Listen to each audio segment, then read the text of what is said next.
Quiero que visualices esto.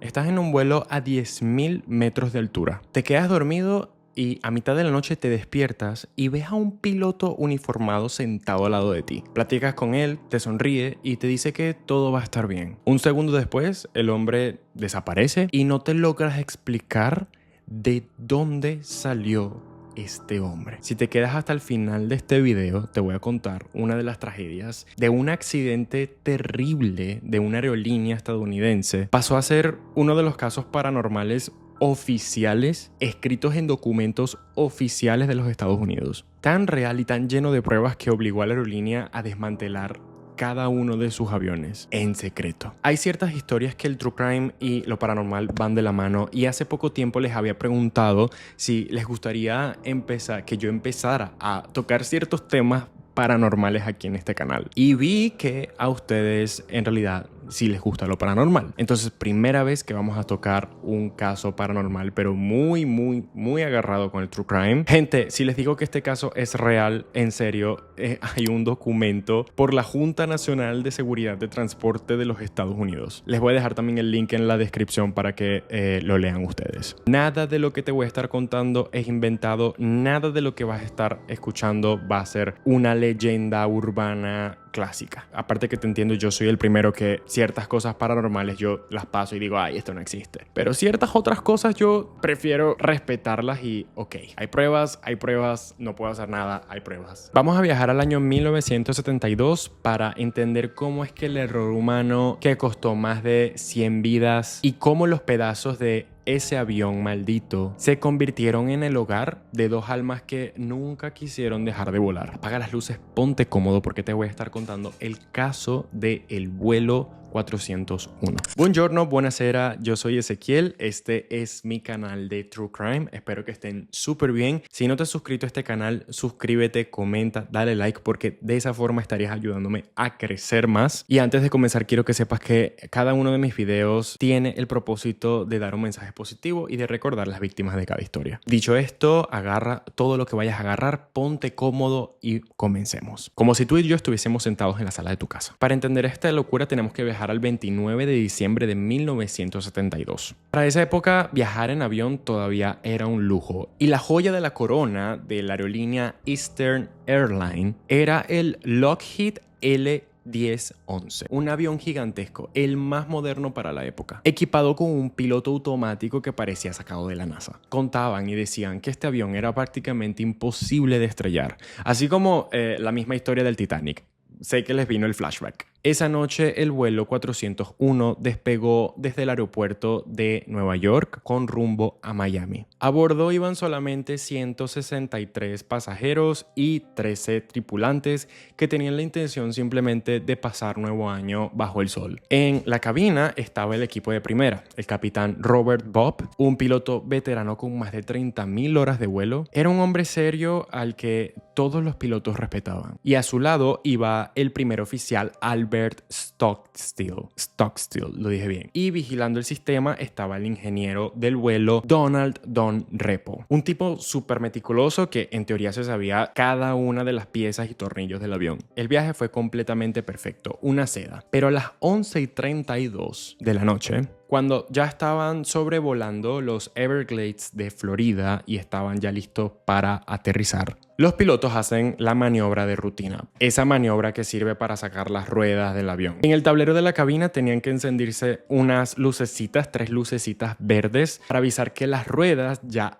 habían salido y que estaban bien aseguradas. Se encendió la primera, se encendió la segunda, pero la tercera, que correspondía a la rueda del pico del avión, la nariz, quedó completamente apagada. Aquí comenzó la obsesión que sellaría el destino. El capitán Loft se comunica con la torre de control de Miami, les comunica que hay un problema con la luz de la rueda del frente, por lo que pidieron permiso a poder dar ruedas y vueltas alrededor del pantano para poder esperar a que salieran estas ruedas y que esta luz se encendiera. La torre de control dio el permiso y les dio la orden de estar a 2.000 metros de altura, es decir, como 2.000 pies, que vienen siendo como unos 600 metros. El capitán activa el piloto automático y se se concentraron en el dichoso foquito del tablero, es decir, la lucecita. Pero ¿estaba la rueda afuera o simplemente se había fundido esta lucecita que costaba $12? Mientras Don Repo y el copiloto desarmaban el tablero pues para cambiar el bombillo de esta luz y confirmar de que estaba pues dañada o simplemente la rueda no estaba saliendo, ocurrió el error fatal. De acuerdo al reporte final, según el organismo este organismo del gobierno que investiga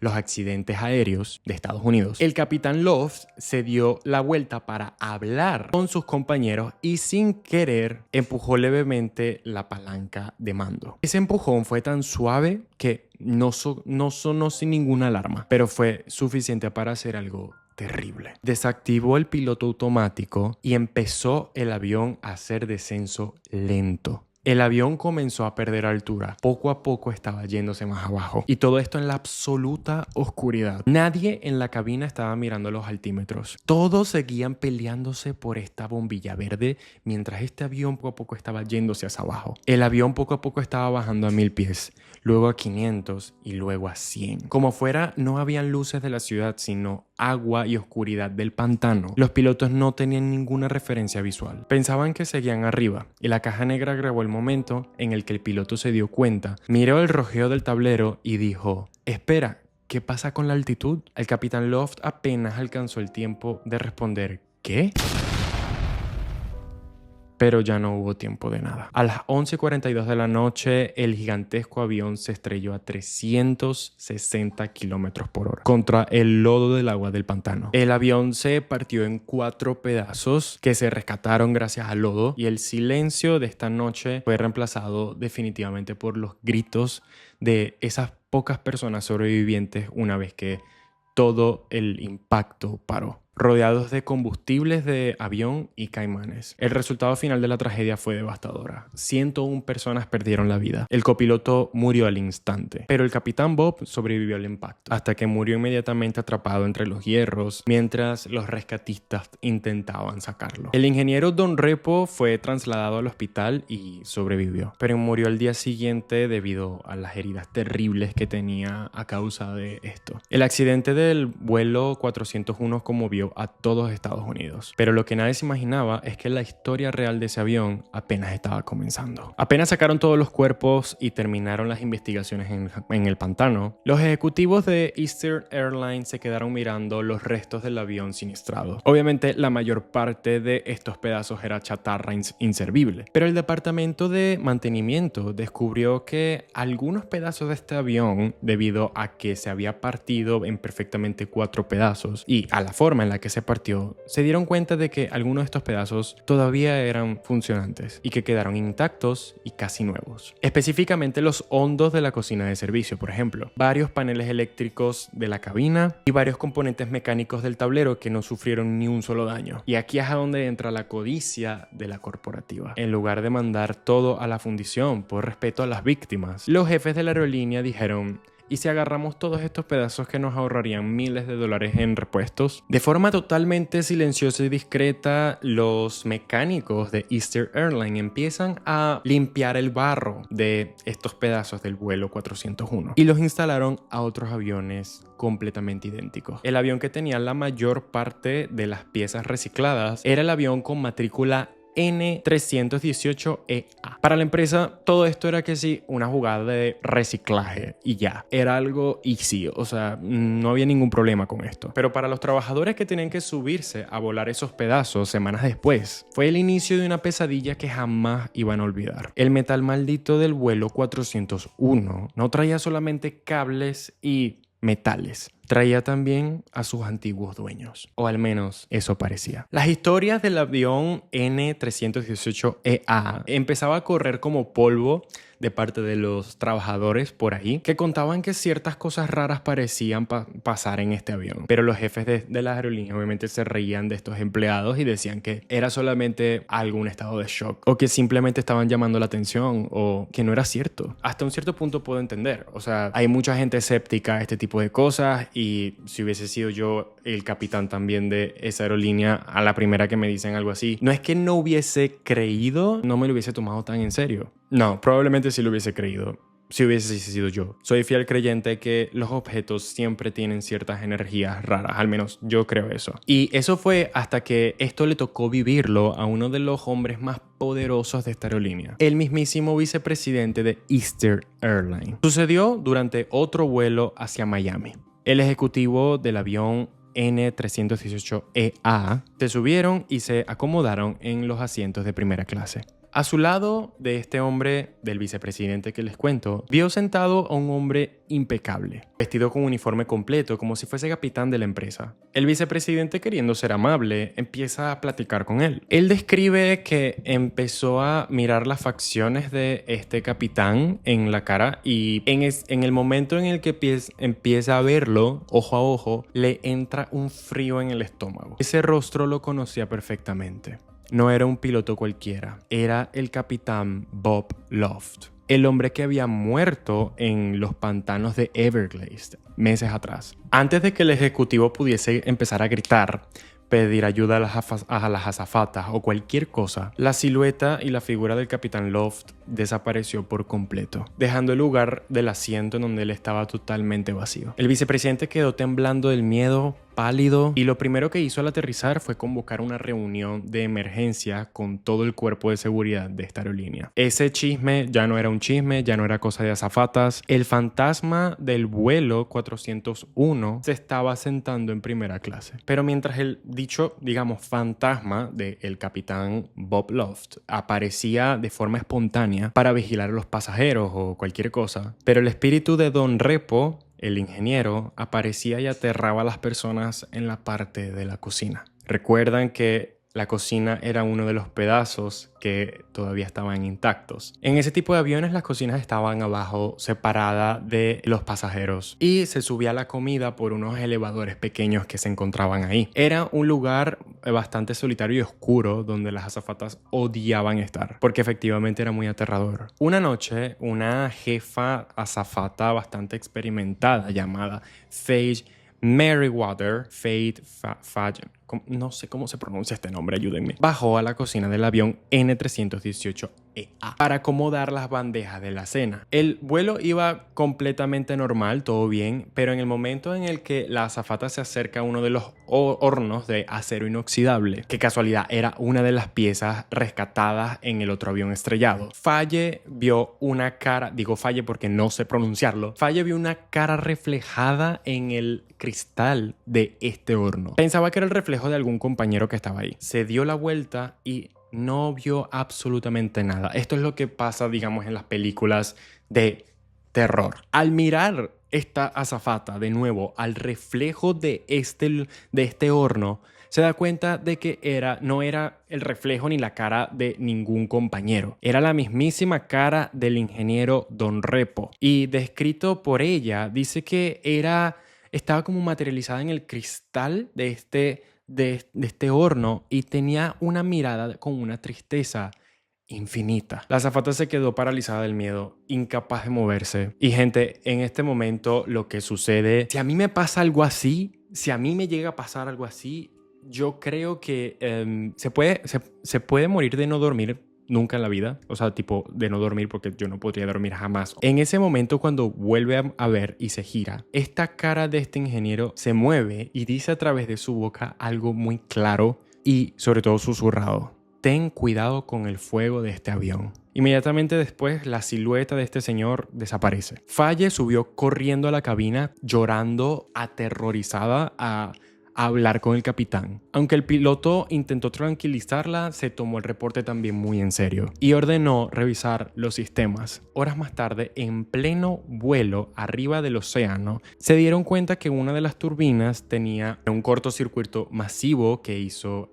que se empezara a incendiar. Gracias a que la tripulación estaba con la alerta al máximo, gracias a la advertencia del fantasma, activaron los extintores de emergencia en el segundo exacto. Apagaron el fuego y lograron aterrizar a salvo, sin que ninguna persona sufriera ningún daño. El fantasma de Don Repo, al parecer, no quería asustarlos, quería advertirles de algo y de alguna forma no quería que nadie tuviese el mismo destino que él ni que el del capitán. Los encuentros subieron de nivel cuando los fantasmas empezaron a meterse en la cabina de los vuelos. A ver, yo no sé si esto efectivamente pasaba más. Hay ciertos reportes, hay ciertos momentos en los que sí se habla de que en este avión, en estos vuelos, pasaban cosas. En otra ocasión documentada, un capitán y un ingeniero estaban haciendo los chequeos antes de despegar desde el aeropuerto de Newark. De repente el ingeniero ve a través del espejo retrovisor y vio en el tercer asiento de la cabina, que se utiliza para los inspectores o observadores, que había un hombre sentado con el uniforme de la empresa. El capitán, molesto y bastante rudo, se gira y pues no sabía que había una persona extra en la parte de la cabina y empezó a gritar: «Hey, ¿quién eres tú? ¿Cómo te llamas? ¿Y qué haces metido aquí?». El hombre del uniforme no se movió ni un milímetro. Solo se levantó, movió la cabeza, los miró fijamente con los ojos vacíos y se desapareció enfrente de ellos poco a poco, hasta dejar el asiento vacío. El capitán y el ingeniero reconocieron el rostro al instante. Se trataba de Don Repo. El susto fue tan grande que estos dos se levantaron, salieron de la cabina y se comunicaron con la torre de control de que no iban a hacer ese vuelo, no iban a manejar ese avión en ese vuelo porque no estaban en las condiciones psicológicas para hacerlo. El vuelo tuvo que ser suspendido y los pasajeros tuvieron que ser cambiados a otra aeronave sin ninguna explicación. Ninguna explicación lógica por parte de la empresa. ¿Qué hace la empresa? Le va a decir a las personas: miren, es que encontramos un fantasma, se tienen que salir de aquí. Me imagino que no tenían ninguna explicación. A mediados de los años 70, el avión N318EA era un secreto a voces de todos los aeropuertos de los Estados Unidos. Los mecánicos negaban hacer mantenimiento a este avión de noche solos. Las azafatas se reportaban enfermas para no subirse a ese avión y los pilotos pedían cambios de ruta a última hora. En fin, la reputación de Eastern Airlines se estaba yendo al piso por culpa de unos fantasmas. Y la gente efectivamente, luego ya la voz empezó a correr y la gente tenía miedo de comprar vuelos con esta aerolínea. Ese fue el momento en el que los altos mandos de esta compañía implementaron la ley del silencio con mano de hierro. Emitieron un memorándum interno súper estricto y secreto que fue mandado a todos los empleados de la empresa. La orden era clara. Cualquier empleado que nombrara la palabra fantasma, apariciones, historia del vuelo 401 con la prensa o con cualquier amigo, sería despedido inmediatamente y se le retiraría su licencia de vuelo para siempre. Además, los empleados que decían haber encontrado o que sucedía que encontraban de alguna forma alguna cara o reflejo de Don Repo o del capitán Dolph. Cualquier empleado que habría visto en las bitácoras, en cualquier lado, reflejo, lo que sea, la empresa obligaba a tomarse una semana de descanso psiquiátrico obligado. Los mandaban con los médicos de la aerolínea con el argumento de que sufrían alucinaciones por fatiga o por estrés postraumático, debido al miedo del accidente anterior. En fin, intentaron tapar el sol con un dedo, pero les fue totalmente imposible. Un respetado periodista de investigación llamado John Fullers se enteró de la historia o del chisme o lo que sea. Comenzó a buscar en secreto a todos los pilotos de esta aerolínea, a las azafatas que ya habían renunciado, todas las declaraciones firmadas por un notario público. En 1976 fue cuando Fuller publicó el libro llamado The Ghost of Flight 401, desnudando por completo el secreto de esta aerolínea. Aerolínea que quería enterrar este secreto y en cambio se convirtió en un fenómeno mundial que hizo que todo el mundo hablara en la época. La aerolínea Eastern Airlines negó totalmente todo lo que Fuller estaba declarando, ¿no? Decía que esta era simplemente una historia para Fuller hacerse dinero, que en sus aviones no había ningún fantasma, pero las acciones de la gente amigos, dicen más que sus palabras. Y esta empresa terminó dejando una de las pruebas físicas históricas más contundentes de que este misterio era 100% real. A finales de los años 70 ya esta aerolínea estaba harta de que sus trabajadores también hablaran de huelgas y de que todos los mecánicos se estaban negando a trabajar en los hangares nocturnos. Los ejecutivos tomaron una decisión drástica. Aprovechando de que este avión entró a una revisión de rutina, ordenaron meterlo en un hangar cerrado a mitad de la noche. Los mecánicos nocturnos recibieron la orden de retirar, desmantelar y arrancar hasta el último tornillo cada panel eléctrico, cada tablero de la cabina y todos los hornos de las cocinas que habrían pertenecido al avión del accidente de Everglades. Todas esas piezas recicladas fueron sacadas del avión, metidas en cajas de seguridad y mandadas directamente a la fundición para ser destruidas por completo y acabar finalmente con esto. ¿Y saben qué fue lo más loco? Al día siguiente que retiraron la última pieza maldita del vuelo 401, las apariciones pararon de golpe. El capitán Bob Loft y el ingeniero Don Repo no se volvieron a aparecer más nunca. Sus almas, al parecer, por fin habrían sido libres del metal que los tenía atrapados. Amigos, este es un caso de true crime y yo diría que paranormal al mismo tiempo, y quería traerles algo real, quería traerles algo con pruebas porque me gustan las cosas que son reales y con pruebas. Tengo que decir que un poco genuinamente también me emociona, no es que me emociona, pero en el sentido positivo me hace sentir cosas positivas el hecho de que un espíritu de cierta forma salvó un accidente. Y no es el primer caso de espíritus o personas que ya fallecen que de cierta forma ayudan a personas. Yo sé que muchos de ustedes tienen historias con esto. Incluso si tienes una historia con esto, por favor, escríbemela porque quisiera leerla. Soy muy fan de estas historias. Y también soy muy creyente de que cada objeto tiene ciertas energías. Cada objeto pertenece a algo o a alguien. Por eso tenemos que tener siempre mucho cuidado de agarrar cosas que no son nuestras. No agarremos cosas que no son nuestras, amigos. A mí siempre se me dijo en casa, no traigas cosas que no son tuyas a tu casa. Si alguien deja algo que no es tuyo en tu casa, busca la manera de devolvérselo rápido. Al menos eso es lo que mi abuela decía siempre, no sé, y yo me quedé con eso en mi cabeza. Pero bueno, amigos, si llegaste hasta aquí, coméntame qué estabas haciendo, porque esta fue una historia bastante interesante. Espero que te haya gustado, y si te gustó, suscríbete, porque muchas de las personas que ven mis videos no están suscritos. Suscríbete, coméntame, dale like, porque solamente de esa forma me ayudarías a crecer más este canal y a seguir haciendo contenidos de este tipo. Gracias por apoyarme, gracias por estar aquí y nos vemos en el próximo capítulo.